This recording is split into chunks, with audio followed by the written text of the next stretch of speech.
Zoom वाले भैया। हाँ, इट्स लाइक गणेश उत्सव आने वाला है, गणपति आने वाले, तो are you planning to do something else for? See Ganpati का ऐसा है कि कल ही इनफैक्ट 31 अगस्त को मुझे 1 साल हो गया बॉम्बे आए हुए।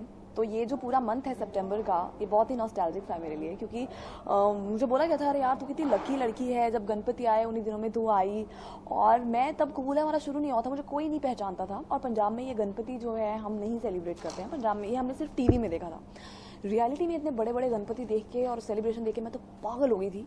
और मैं और मेरी कुछ फ्रेंड्स हम फ़ायदा उठा रहे थे कि जब तक हमें लोग नहीं पहचानते तब तक हम क्या, मतलब हमने पिछले गणपति के दौरान क्या किया था कि लोग जब विसर्जन के लिए जाते तो टोलियां बना के और डेक वेक और धूम धड़ाका गाने वाने, हम वैसे ही सेफली किसी टोली में हम 3-4 लड़कियां नहीं घुस जाती थी।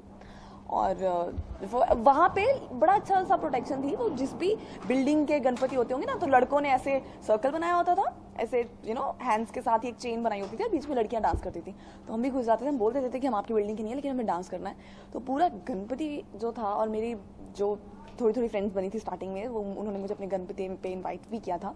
तो ये जो पूरा गणपति मुझे लगता है कि ताउम्र मेरे लिए बहुत ज़्यादा नॉस्टैल्जिक रहेगा, बिकॉज मैं भूल ही नहीं पाती जब मेरे जो बिगिनिंग के डेज हैं मुंबई के, वो गणपति के साथ जुड़े हुए हैं। तो इस बार आप क्या क्रेजी करने वाले हो, या फिर क्या इस बार तो मैं किसी की टोली के बीच में जाके डांस तो नहीं कर पाऊंगी, बिकॉज लोगों का गणपति से ध्यान हट के मेरे तरफ चला जाएगा। मतलब ऑफ कोर्स थोड़ा बहुत हो ना कि जोया डांस कर रही है, जोया डांस कर रही है, बट आई विश कि मैं डांस कर पाऊँ। मैं अपनी बिल्डिंग वालों से बात करूंगी कि आप भी बड़ा सा गणपति रखिए जिसकी टोली में जब हम उनको विसर्जित करने जाएं तो मैं डांस कर पाऊँ, बिकॉज मुझे ये बहुत अच्छा लगता है। क्योंकि पहली बार देखा था मैंने, और मैं इस बार दोबारा से देखूंगी पूरा मुंबई कैसे सजा धजा होता है।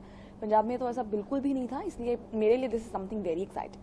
So only the wishes for the teachers say for the viewers, because teachers day पे सबसे पहले तो मैं ये बोलना चाहूँगी कि मैं अपनी टीचर्स को भी बहुत ज़्यादा मिस करती हूँ, because I was very famous with my teachers. any incident you remember, like हाँ, मेरी एक मैम थी, मिसेस डॉक्टर नीलम अरुण मित्तू, वो अभी प्रिंसिपल हैं। उस टाइम पे वो हेड ऑफ द डिपार्टमेंट थी आई गेस थिएटर्स की या कुछ।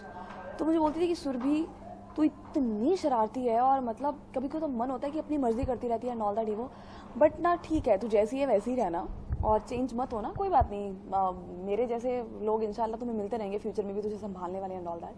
बट वो टीचर ऐसी थी, मैं जितनी मर्जी उनके सर पे शरारतें करती थी एंड ऑल दैट, बट बहुत ट्रस्ट करती थी मेरे ऊपर कि कुछ भी ऐसा नहीं करेगी जो बहुत ही बदतमीजी वाला हो, या टीचर्स के साथ कभी फ़ायदा नहीं उठाएगी इस चीज़ का।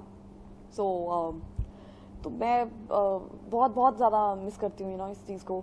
और मेरे को याद है, I really want to mention this incident. तब मैं नर्सरी में थी, मतलब मैं पहली बार स्कूल गई थी, और मैं इतनी अच्छी बच्ची थी कि मैं स्कूल में बिल्कुल नहीं रोती थी, मैं हंसते हंसते स्कूल जाती थी। मेरे मम्मी बोलते थे वाह कितनी अच्छी बेटी मिली है मुझे। तो तृप्ता मैम थी हमारी नर्सरी की teacher, I still remember her face. मुझे नहीं पता वो कहाँ है, उस स्कूल में है या नहीं है, बट नर्सरी वाले स्कूल में ऐसा हुआ था। She was wearing a sari, और मुझे शायद कुछ पानी पीने जाना था, कुछ छोटे बच्चों को तो कहीं जाना ही होता है क्लास से बाहर। तो मैंने बोला मैम मैम ने 2 बार मेरी आवाज़ नहीं सुनी, मैंने तीसरी बार ऐसे उनको टैप किया शोल्डर पे। मैंने कहा मैम मुड़े। I still remember her face. चश्मा लगाती थी, जोड़ा करती थी। मैंने बोला बेटा कभी भी ना ऐसे करके नहीं बुलाते हैं। और ट्रस्ट मी, मैंने आज तक कभी अपनी टीचर्स को कुछ बातें प्रिंट हो जाती हैं आपके दिमाग में, तो मैम ने बहुत प्यार से मुझे बोला ऐसे ऐसे करके कभी किसी को नहीं बुलाते हैं। तो मतलब मुझे तृप्ता मैम आपको ये बोलना चाहूँगी, मुझे अभी तक ये बात याद है, किसी को ऐसे ऐसे करके बहुत गंदा लगता है तो नहीं बुलाते हैं। थैंक यू सो मच कि आपने मुझे वो बात सिखाई। अपने विशेष तो मैं यही बोलना चाहूँगी कि प्लीज़ अपने टीचर्स की रिस्पेक्ट कीजिए। आई नो बहुत जोक्स होते हैं टीचर्स को लेके, कॉलेज में स्कूल में टीचर ऐसा है टीचर वैसा है, लेकिन कहीं ना कहीं आपको सिखाने आया, कहीं ना कहीं उन्हें आपसे ज़्यादा नॉलेज है। तो कोशिश कीजिए सिर्फ उनकी ऐसी बातों को सीखने की जो आगे जाके आपके काम आ सकती हैं। तो please respect your teachers. Thank you. मुझे कुछ करना पड़ेगा तो नहीं खाना दे दादा भाई मैं हट जाऊं वहां से ठीक है sir ji rolling and action.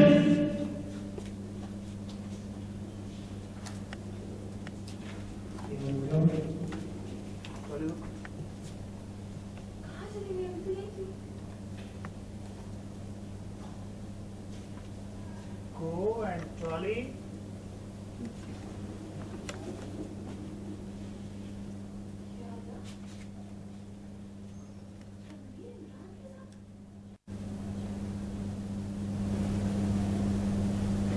either why not confirm for the rolling.